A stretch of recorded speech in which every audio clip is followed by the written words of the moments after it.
Bawal ba ang acne scars or acne lalo na kapag magpapagawa ka or magpaparenew ka ng Philippine passport sa DFA? Ito kasi ang horror story ni Kevs Elcano doon sa DFA Legazpi City, Albay, nang pumunta siya for a scheduled appointment para sa kanyang application. Pero hindi niya akalain na tatanungin siya about sa kanyang acne scars.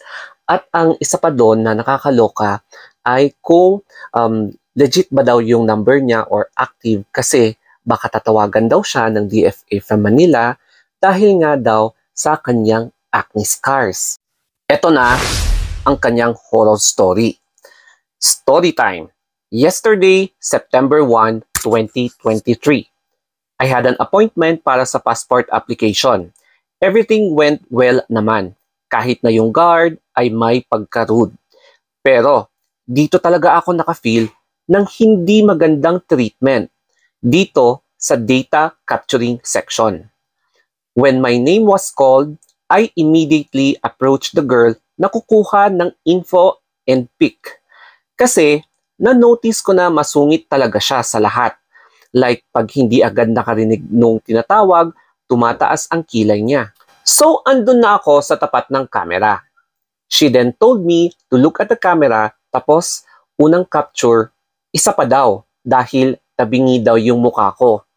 Tapos pag retake, tumingin sa akin, titig na titig, and she asked me, "Sir, ano po ba yung mga yan?" Referring to my pimple marks. Sabi ko, "Pimple marks po." "Pimple marks ba talaga yan?" sabi niya. Then sabi niya, "Active po ba ang number na provided mo?" So medyo nabingi ako and I thought na ang tinutukoy niyang active ay yung pimples. So tumaas boses ko when I heard her. Sabi ko, "What were you saying?" Sabi niya, "Active po ba ang number mo?" Sabi ko, "Yes."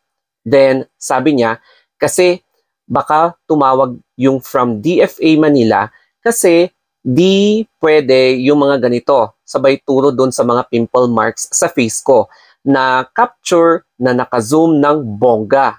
However, let us possibly take the other side of the story, no? Yung side ni ate girl. Baka siguro concern lang talaga siya sa appearance ng mga nag-a-apply for passports tsaka yung nagpaparenew. Kasi nga, di ba, 10 years na ngayon yung validity ng passport. Kaya, for example, kapag nagpagawa ka ngayong taon or nagpa-renew ka, 2023 ngayon, no? So, mag-e-expire siya 2033. So, sobrang tagal yung validity niya, which is okay naman para hindi ka papalit-palit ng ganito, para makakatipid ka. Tapos, sa tagal ng passport, yung idea niya na dapat presentable ka sa passport mo since matagal ang validity.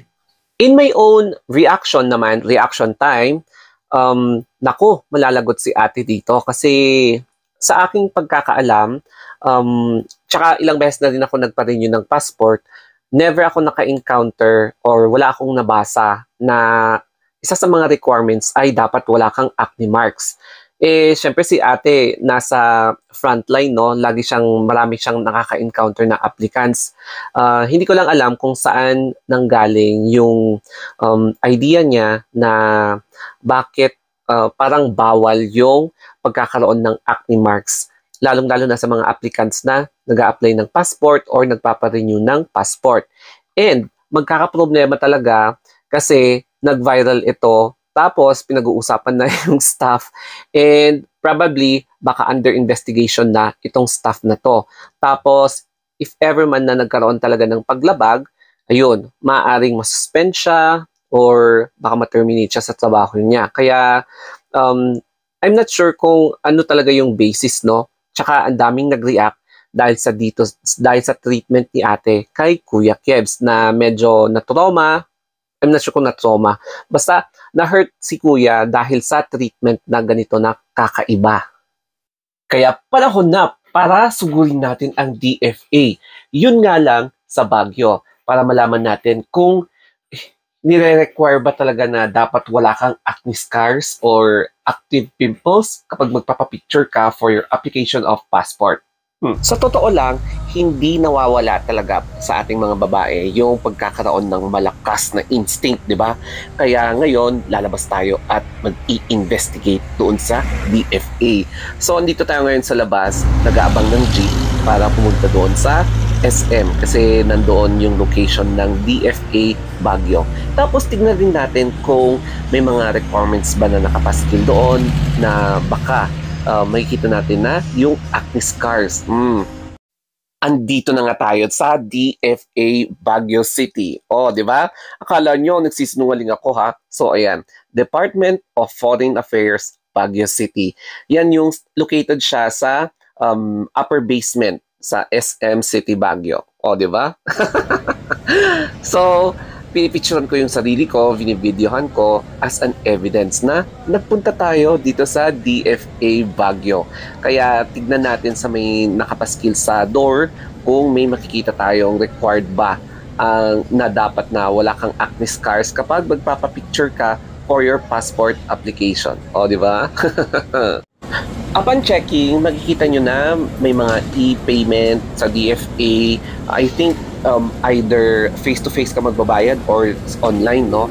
Tapos nag-iingat din ako para hindi ako makaka-capture ng numbers para hindi ma-take down yung itong video kasi medyo sensitive ang mga social media sa pagpo-post ng video. Anyway, wala naman tayong nakita na requirements na dapat wala kang acne scars or active pimples kapag magpaparenew or magpapagawa ka ng new passport. O, di ba? Naloka kayo. Pumunta talaga tayo sa DFA Baguio. And yes, kinabukasan itong video na to kasi gabi na nung pumunta tayo doon sa DFA. Makikita nyo na hapon na dito, tapos yung dito na banda is umuulan and medyo nagdidrizzle na dito kaya papasok na tayo after this video. Anyway, I hope na may natutunan kayo dito sa video, especially about sa passport application and renewal na in my own opinion, hindi naman required yung pagkakaroon ng acne scars na hindi daw dapat. So, siguro, dahil sa personal intuition lang ng staff na yon. So, baka may imbestiga siya. Sana nag-enjoy kayo dito sa video kahit medyo maingay. Okay, so thank you and have a wonderful day.